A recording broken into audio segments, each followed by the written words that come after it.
Good Thursday morning. Yankees blow out the Pirates last night at the stadium. No Aaron Judge home runs. He sits on 60 for the year as the Red Sox come in for 4. The Mets miss an opportunity yesterday in Milwaukee because they knew that the Braves had lost to the Nationals. They come out, they can't score a run.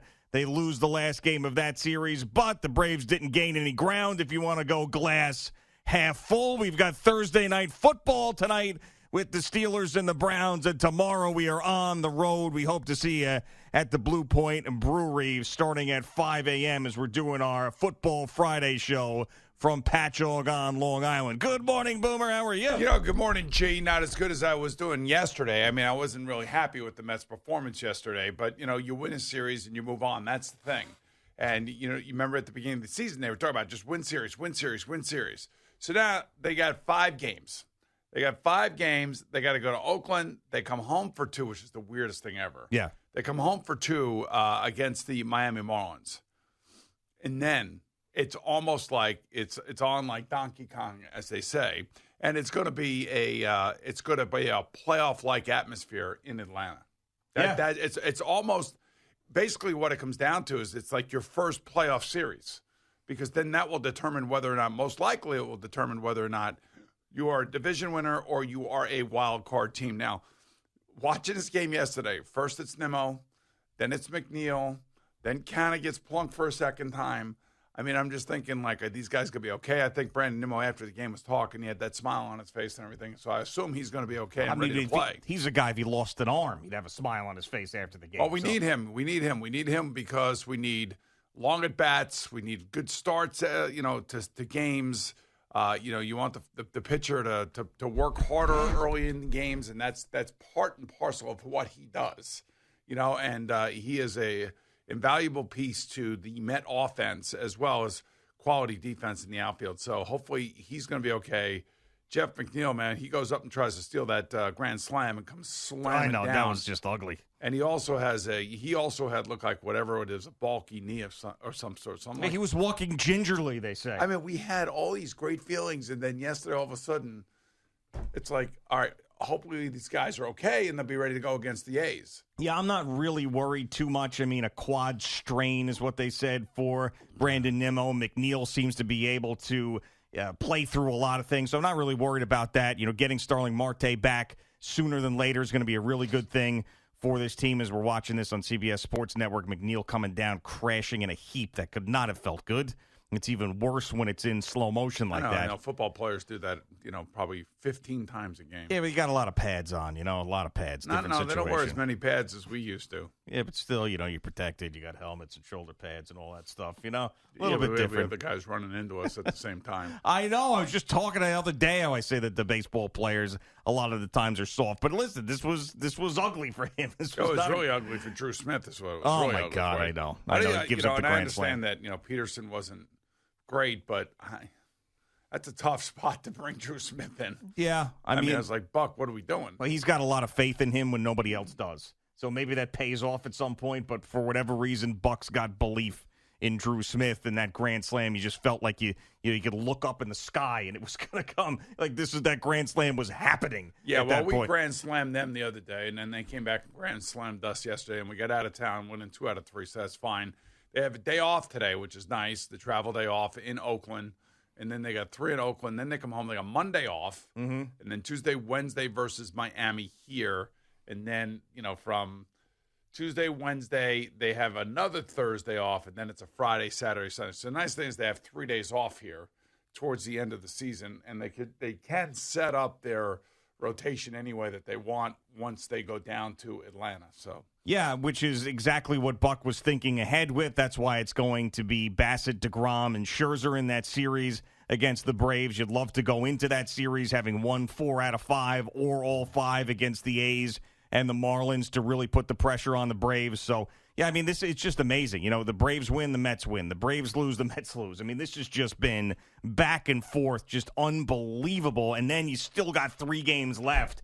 And I still feel pretty good. I mean, the last time, when you see the Braves and the Mets together, that's when I feel the most comfortable about the Mets beating the Braves in the NL East. I just feel like they're a better team overall. Now, I know the last series the Braves ended up, winning it, but just for the most part, they have won more games against the Braves this year. I just feel like they're the better overall team, even though the Braves have been on this unbelievable run now for months. Well, the fly in the ointment is, let's face it, the Marlins and the Nationals. Yeah. I mean, you got to beat those teams. Yeah.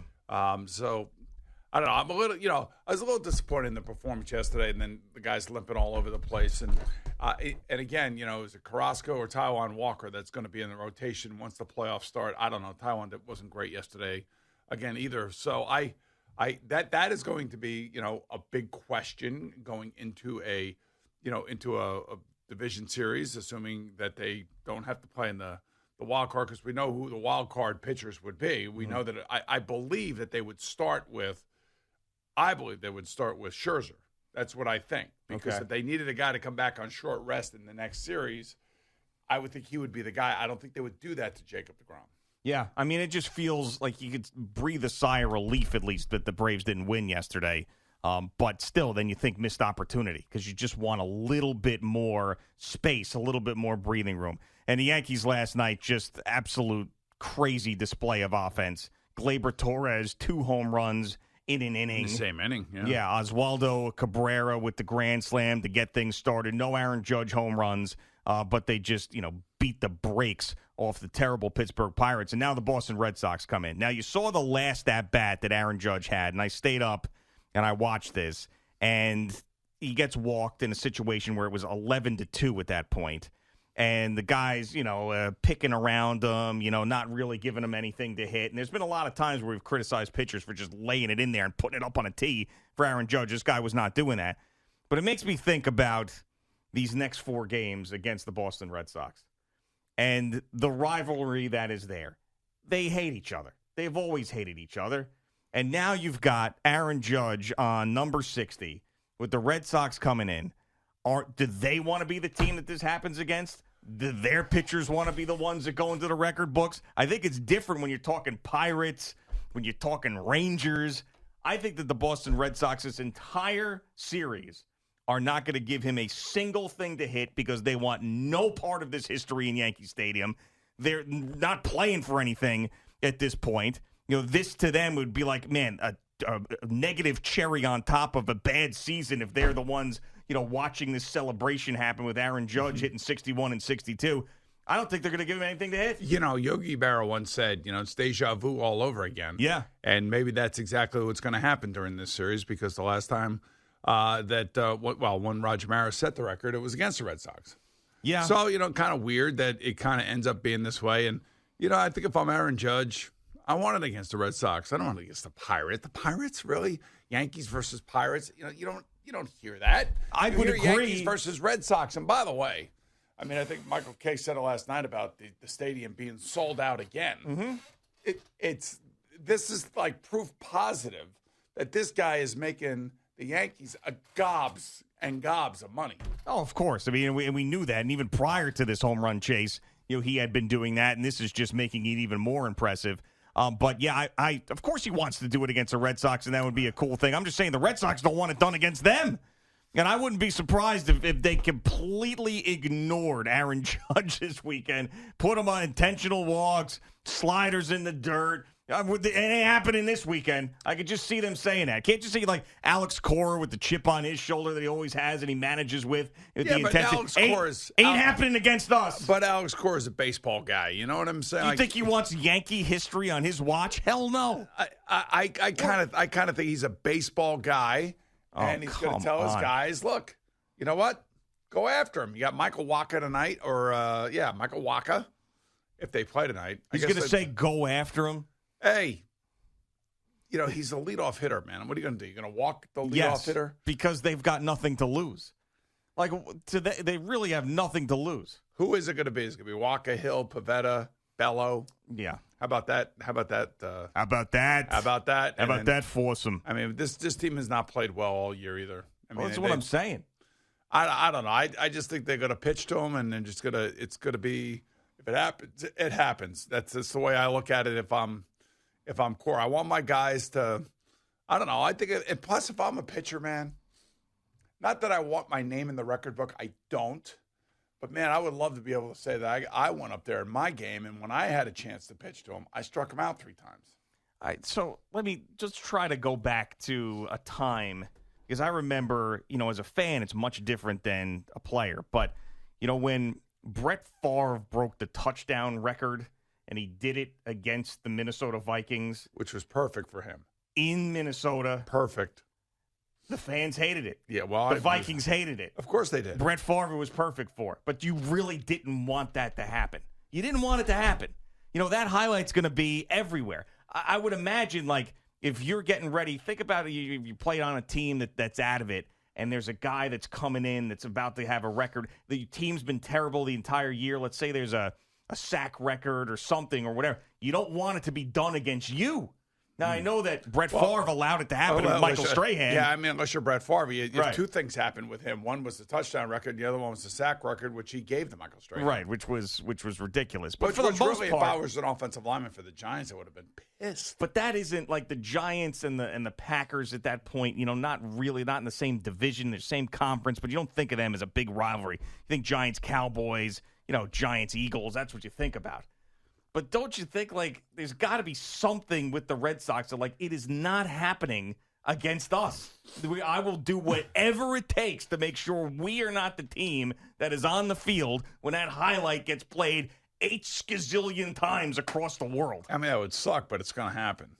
But they can prevent it from happening. Yeah, they're going to walk him every time he goes up there? Yes. There's no way. I'm telling you right now that there's a chance. Man, there's no way. There's a chance. I'm not saying it's a lock, but there's a chance. They're changing balls out and everything. Exactly. And you're thinking Rob Manfred's going to allow that? Rob Manfred's going to tell the team how to pitch a guy? That would be crazy. There's no way the commissioner's going to pipe in and do that. Yeah, I don't know. I just feel like Monday we're going to be like, man, these Red Sox were just what a bunch of wusses. Stop. Don't say that. That's what we're going to say. But no, we're not. What a bunch of wusses. They did not pitch to Aaron Judge. Won't be his fault. What happens if it happens tonight? Well, then that'd be great. That'd be great if it did. But tomorrow, then we'd be celebrating. We would be celebrating. Well, Yankee fans would be celebrating. Well, yeah, but we'd be celebrating. We'd help them celebrate with some pinstripe Pilsner, Blue Point. Right. We could do another shotgun this year. Whatever you need, bro. Whatever I don't whatever need. you need, I'm here for you. Yeah, do another shotgun with the crowd. Pass out the Blue Point Pilsner. I'm here for you, man. Whatever you need, I am here for you. Oh, that's very nice. No, I appreciate that. But yeah, I mean, I don't know. I think that there's a chance. If the guy last night in that last at bat at 11-2 is pitching around Aaron Judge, you're telling me the Red Sox aren't going to pitch around Aaron Judge this whole weekend? And again, I think that's it's the pitcher himself that did that. Yeah, he wasn't told that from the dugout. He was doing that himself. Sure, okay. I'm not giving up number 61. I'm just not doing it. Now the question is every single pitcher on that Red Sox staff thinking the same way? Yeah, I know. Also, I would think that there's conversations that go on in the clubhouse with everybody. Maybe there's a pitcher that's detached or disengaged with the team for some reason and ticked off. Oh man, about how he's been used. And he's just going to groove a couple. Yeah, take that, Red Sox. You never know, Nation. right? I haven't been following the Red Sox at all, so I have no idea. Right. Well, they've had a bad year, but it makes perfect circular sense, if you will, that he does it against the Red Sox. All right. So let's say shoes on the other foot, and it's a Red Sox who's going after this. You think that the Yankee fan would want to see that happen against their team? No, I don't think so. But I think Garrett Cole would be up there throwing gas and trying to strike the guy out. I don't think Garrett Cole is going to be backing down and not throwing strikes. Yeah, maybe that's one example, though. I would like to think that and obviously the pitcher last night at the end of the game wasn't one of those guys. But I would like to think that every athlete, this is the athlete in me talking, and it may sound stupid, but I'm going after him. Yeah, I hope so. I really do hope so. But I could just see this rivalry being what it is and them being petty about it. I could just see that. Not against us. Hell no. We hate the Yankees. You're not celebrating against us. Well, let's hope that doesn't happen. I mean, you got 4 straight sellouts coming against the Red Sox, and everybody's standing when he's up at bat. I mean, last night they had all their flashlights on and everything. I mean, it was a great look. Yeah, no, it's fun. The intensity is palatable. You could feel it coming through the TV screen. Yeah, and that's going to continue every single at-bat the rest of the way. All right, it is Boomer and Gio just getting started on this Thursday morning on the Fan and CBS Sports Network.